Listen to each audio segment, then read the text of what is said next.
Price the Lord, hallelujah. പ്രിയ സഹോദരങ്ങളെ, ഇന്ന് പ്രത്യേകമായി സാബത്ത് ദിനത്തിൽ നിങ്ങളുടെ പ്രയർ റിക്വസ്റ്റ് ഉള്ളത്, നമ്മുടെ കഴിഞ്ഞ ഞായറാഴ്ച നമ്മളുടെ ഏങ്ങണ്ടിയൂർ ദേവാലയത്തിൽ നടത്തിയ ആ ഒരു വിടുതൽ ശുശ്രൂഷ നമുക്കറിയാലോ അല്ലേ.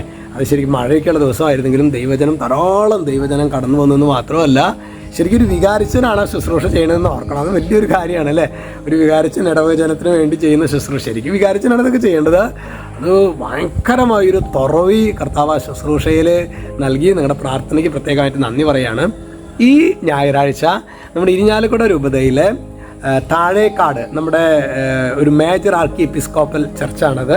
നമുക്ക് പ്രത്യേകമായിട്ട് ഇന്ന് വൈകിട്ട് 5 മണി തുടങ്ങി ശുശ്രൂഷകൾ ആരംഭിക്കും. അവിടെ നിങ്ങളുടെ പ്രാർത്ഥനയിൽ പ്രത്യേകമായിട്ട് ഓർത്തേക്കണമെന്ന് അഭ്യർത്ഥിക്കുകയാണ് കേട്ടോ. ഹല്ലേലൂയ.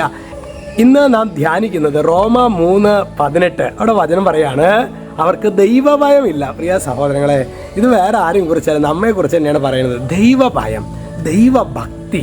എൻ്റെ ദൈവത്തിന് ഇത് വേദനിക്കും. ഞാൻ ഒരിക്കലും എൻ്റെ യേശു എനിക്ക് വേണ്ടി ക്രൂശിക്കപ്പെട്ട ദൈവമാണ്, അതുകൊണ്ട് തന്നെ ഞാൻ യേശുവിനെ വേദനിപ്പിക്കുന്ന ഒന്നും ഞാൻ ചെയ്യില്ല. ഇന്ന് പ്രിയ സഹോദരങ്ങൾ, ചിലപ്പോഴെങ്കിലും നമുക്ക് യേശു എന്ന് പബ്ലിക്കായിട്ട് പറയാൻ പോലും മടി അല്ലേ. നമ്മൾ സുഹൃത്തുക്കളുടെ അടുത്ത്, കൂട്ടുകാരുടെ അടുത്തൊക്കെ യേശു എന്ന് പറയാൻ പോലും എനിക്ക് മടി.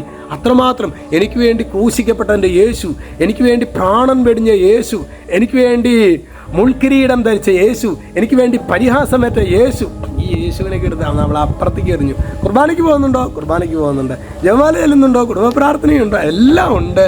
പക്ഷെ ദൈവഭയം മാത്രം ഇല്ല. പ്രിയ സഹോദരങ്ങളെ, ഈ സാപത്തിൽ നമുക്ക് ആത്മാർത്ഥമായിട്ട് പ്രാർത്ഥിക്കാം. കർത്താവേ, ദൈവഭയം ഞങ്ങൾക്ക് നൽകണമേ. ദൈവഭയം, ദൈവഭക്തി, ഇതൊക്കെ പരിശുദ്ധാത്മാവിൻ്റെ ദാനങ്ങൾ, ഫലങ്ങൾ, വരങ്ങൾ, ഇതൊക്കെ അറിയാമല്ലോ അല്ലേ.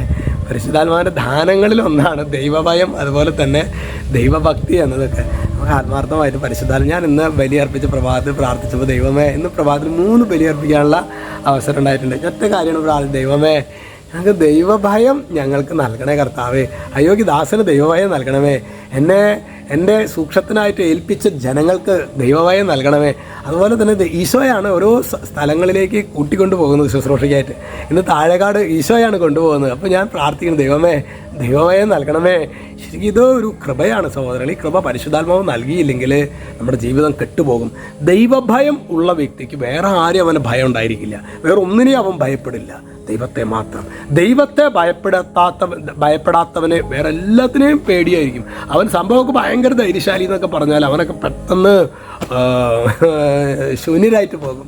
അതുകൊണ്ട് ഭയക്കേണ്ടവനെ ഭയക്കാൻ, അതിനായുള്ള കൃപയ്ക്ക് വേണ്ടി നമുക്ക് പ്രാർത്ഥിക്കാം. ഈശോ നമ്മെല്ലാവരെയും അനുഗ്രഹിക്കട്ടെ. രക്ഷിതാവ് യേശു ക്രിസ്തുവിൻ്റെ നാമത്തിൽ പ്രാർത്ഥിക്കുന്നു, ഇപ്പോഴും എപ്പോഴും എന്നേക്കും. ആമേൻ.